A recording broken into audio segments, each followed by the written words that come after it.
ఓం నారాయణ ఆది నారాయణ. ఓం నారాయణ ఆది నారాయణ ఛానల్ను ఆదరిస్తున్న గురు బంధువులకు స్వాగతం, సుస్వాగతం. ఓం నారాయణ ఆది నారాయణ. ఓం శ్రీ భగవాన్ వెంకయ్య స్వామినే నమః. ఆశ్రిత జన రక్షకుడు, దీనజన బాంధవుడు శ్రీ భగవాన్ వెంకయ్య స్వామి వారి పాద పద్మములకు నా ప్రణామములు. సమస్త సగుణ రూప నిర్గుణ రూప గురుదేవుల పాద పద్మములకు నా నమస్సుమాంజలి. అవధూత శ్రీ భగవాన్ వెంకయ్య స్వామి వారి అనుగ్రహంతో, సమస్త గురుదేవుల ఆశీస్సులతో శ్రీ మొగలిచర్ల దత్తాత్రేయ స్వామి వారి లీలా వైభవం. ఓం శ్రీ గణేశాయ నమః. ఓం శ్రీ సరస్వతి నమః. ఓం శ్రీ గురుభ్యో నమః. ఓం నారాయణ ఆది నారాయణ.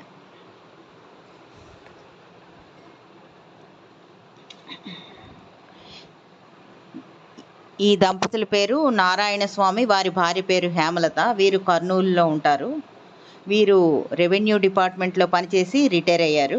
వీరికి ఇద్దరు పిల్లలు, ఒక కూతురు ఒక కొడుకు. అమ్మాయి వివాహం అయింది, ఆమె అమెరికా వెళ్ళిపోయింది. వీరి అబ్బాయి బెంగళూరులో ఐటీలో పనిచేస్తున్నాడు. అబ్బాయి జీతం కూడా 10-12 లక్షల వరకు ఉంటుంది సంవత్సరంకి. ఆ అబ్బాయి బెంగళూరులో ఉద్యోగం చేసుకుంటున్నాడు. వీరు ఒకసారి మొగలిచర్ల దత్తాత్రేయ స్వామి వారి మందిరానికి వచ్చారు. అంటే అక్కడ ముందు ఇక్కడ మాలకొండ లక్ష్మీ నరసింహస్వామిని దర్శించుకోవడానికి వచ్చారు. ఇక్కడ అవధూత క్షేత్రం ఒకటి ఉందని అక్కడ తెలిసి, అక్కడ దగ్గరే కదా అని వీరు మొగలిచర్ల దత్తాత్రేయ స్వామి వారిని దర్శించుకోవడానికి మందిరానికి వచ్చారు.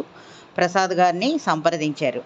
మేము ఇక్కడ రాత్రికి బస చేయడానికి వసతి దొరుకుతుందా అని అడిగారు. ప్రసాద్ గారు వారికి ఒక గది ఇచ్చారు. ఇప్పుడు వారి వివరాలు చెప్పారు. వారు కర్నూలు నుంచి వచ్చినట్టు వారి కుటుంబ వివరాలు అన్నీ ప్రసాద్ గారికి చెప్పారు. ఆ తర్వాత వీరు క్షేత్రం గురించి అడిగారు. మొగలిచర్ల దత్తాత్రేయ స్వామి వారి గురించి అడిగారు. ప్రసాద్ గారు క్లుప్తంగా చెప్పారు. చెప్పిన తర్వాత పల్లకీ సేవలో పాల్గొనండి, మంచి జరుగుతుంది అని వారికి వివరించి చెప్పారు. ఆ తర్వాత వాళ్ళు ఇలా అడిగారు. వాళ్ళంతా ఆసక్తిగా విన్నారు. విన్న తర్వాత వాళ్ళు అడిగారు, ఇక్కడ మనస్ఫూర్తిగా కోరుకుంటే నెరవేరుతుందా అని అడిగారు నారాయణ స్వామి వారు. అంటే ప్రసాద్ గారు అప్పుడు తల ఊపారు. భార్య వైపు అతను సాలోచనగా చూశారు. వాళ్ళకి ఏదో సందేహం ఉన్నట్టుంది, కానీ ప్రసాద్ గారికి చెప్పాలా వద్దా అని ఇంకా సందేహిస్తూ ఉన్నారు. అందుకని బయటకు ఏమీ చెప్పలేదు. ప్రసాద్ గారు కూడా ఏమీ అడగలేదు. వాళ్ళు ఏమీ చెప్పలేదు. అప్పుడు పల్లకీ సేవకు టికెట్ పాల్గొనడానికి ఎంత టికెట్ కొనుక్కోవాలని అడిగి టికెట్ తీసుకున్నారు. టికెట్ తీసుకొని 7 గంటలకి పల్లకీ సేవలో పాల్గొన్నారు. వారి గోత్రనామాలు, పిల్లల పేర్లతో సహా అర్చక స్వామి వారికి చెప్పి అర్చన చేయించుకున్నారు. పల్లకీ వద్ద పూజ పూర్తయిన తర్వాత పల్లకీని 3 సార్లు మందిరం చుట్టూ ప్రదక్షిణ చేయిస్తారు కదా. అప్పుడు ప్రదక్షిణ చేయించడానికని అయ్యేటప్పటికి అప్పటిదాకా కూర్చున్న నారాయణ స్వామి వారు ఆయన ఏం చేశారంటే ఒంటి మీద చొక్కా తీసివేసి పల్లకీ మోయడానికి సిద్ధపడ్డారు. ఇతను ప్రసాద్ గారు అనుకున్నారు ఒక ప్రదక్షిణ వరకు పల్లకీ మోస్తారేమో అని అనుకున్నారు. కానీ 3 ప్రదక్షిణలు పూర్తి అయ్యే వరకు అతను పల్లకీ మోశారు. పల్లకీ తిరిగి మండపంలో యథాస్థానంలో ఉంచేంత వరకు పల్లకి మోశారు. తర్వాత ప్రసాదం తీసుకున్నారు. దంపతులు ఇద్దరు ప్రసాద్ గారి దగ్గరికి వచ్చారు. ప్రసాద్ గారిని ఇలా అడిగారు. ప్రసాద్ గారు, ఈ క్షణంలో నాకు ఏమైందో తెలియదండి. ఒక్కసారిగా ఏదో శక్తి నన్ను చెయ్యి పట్టి లాగినట్లుగా అనుభూతి కలిగింది. ఇక ఆగలేకపోయాను, అందుకే పల్లకీ మోశాను. ఇక రేపు ఉదయం కూడా శ్రీ స్వామివారి సమాధి మందిరాన్ని దర్శించుకోవాలి. ఏదో ఒక మహత్తర శక్తి ఇక్కడ ఉన్నదండి. నేను రిటైర్ అయిన తర్వాత చాలా క్షేత్రాలు చూశాము, దర్శనం చేసుకున్నాను, కానీ ఇలా ఒళ్ళంతా పులకరించే అనుభూతి మాత్రం ఇక్కడే పొందాను అని చెప్పారు. తర్వాత ప్రసాద్ గారితో వాళ్ళ సమస్య గురించి చెప్పారు. ఆ సమస్య ఇలా ఉంది. వారి అబ్బాయికి మంచి ఉద్యోగం ఉంది, సంవత్సరానికి 10-12 లక్షల జీతం వస్తుంది, 30 ఏళ్ళ వయసు ఉంది, కానీ వివాహం కాలేదు. ప్రతి క్షేత్రంలో వారు వెళ్తున్న ప్రతి క్షేత్రంలో ఉన్న దైవానికి మొక్కుకుంటూనే ఉన్నాము మేము, కానీ సమయం రాలేదని అనిపిస్తుంది అని ప్రసాద్ గారికి వాళ్ళ విషయం చెప్పారు, వాళ్ళ సమస్య. ఆ అబ్బాయికి వివాహం జరిగితే మాకు ఒక బరువు తీరినట్టు ఉంటుంది అని ప్రసాద్ గారితో వారి భావన పంచుకున్నారు. పల్లకీ సేవ వద్ద కూడా మేము అదే కోరుకున్నామని నారాయణ స్వామి గారు అతను చెప్పారు.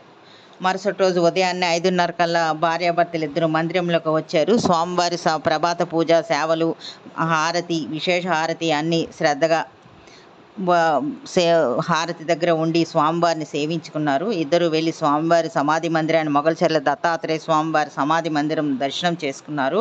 ఉత్సవ విగ్రహం వద్ద పూజ చేయించుకున్నారు. ప్రసాదం తీసుకొని వచ్చారు బయటికి. వచ్చి ప్రసాద్ గారితో ఇలా చెప్పారు, మేము కర్నూలు వెళ్ళిపోతున్నాము, మా కోరిక నెరవేరితే తిరిగి స్వామివారి దర్శనం చేసుకుంటామని చెప్పి వెళ్ళిపోయారు. నెల గడిచింది.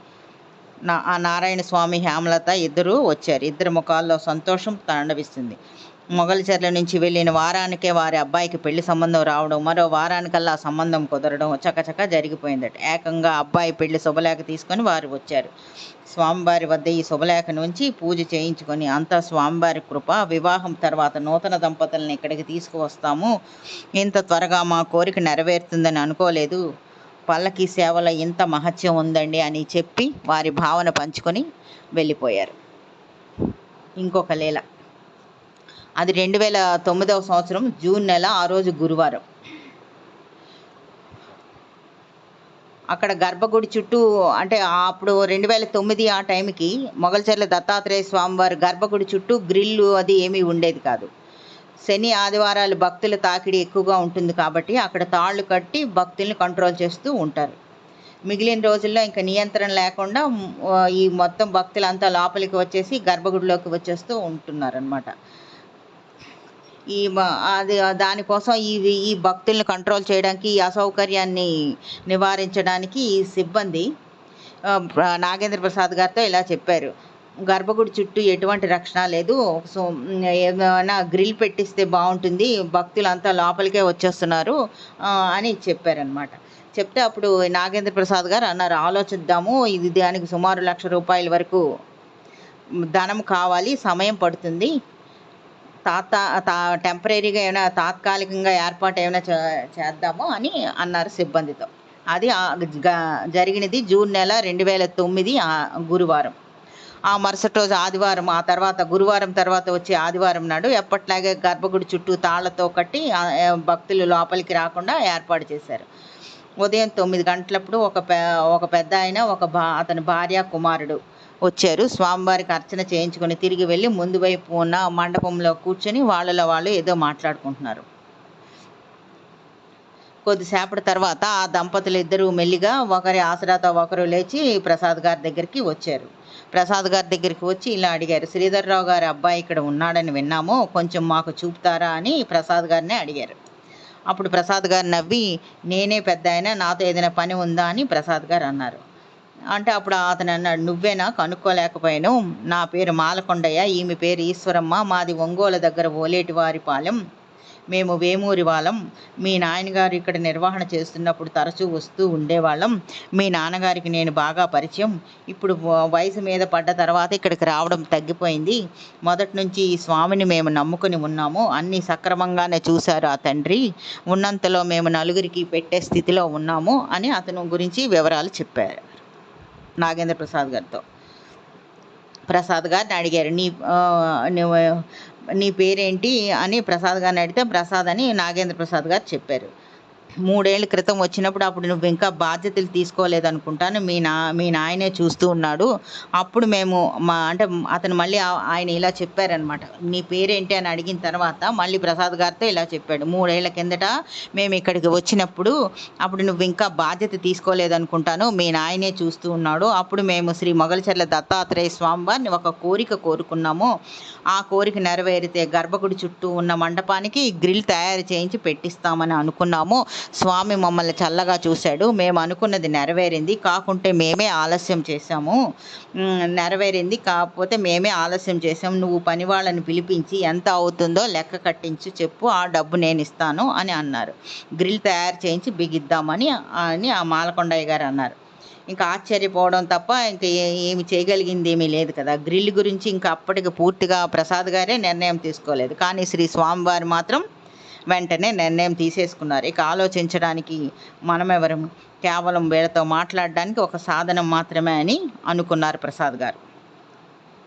అప్పుడు ఈయన ప్రసాద్ గారు మాలకొండయ్య గారితో ఇలా అన్నారు, మీతో పాటు ఇంకెవరైనా మీ వాళ్ళు ఉన్నారా అన్నారు. అంటే మా పెద్ద అబ్బాయి వచ్చాడు అని ఆ అబ్బాయిని తీసుకొని వచ్చాడు అతను, ఆ మాలకొండయ్య.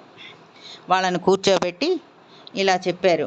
నేను పని వాళ్ళను పిలిచి లెక్కగట్టి మీకు చెప్పడం కన్నా ఈ మండపం కొలతలు తీసుకొని ఒంగోలు వెళ్ళి అక్కడ ఎస్టిమేషన్ వేయించండి. మీకు ఒక అభిప్రాయం వస్తుంది.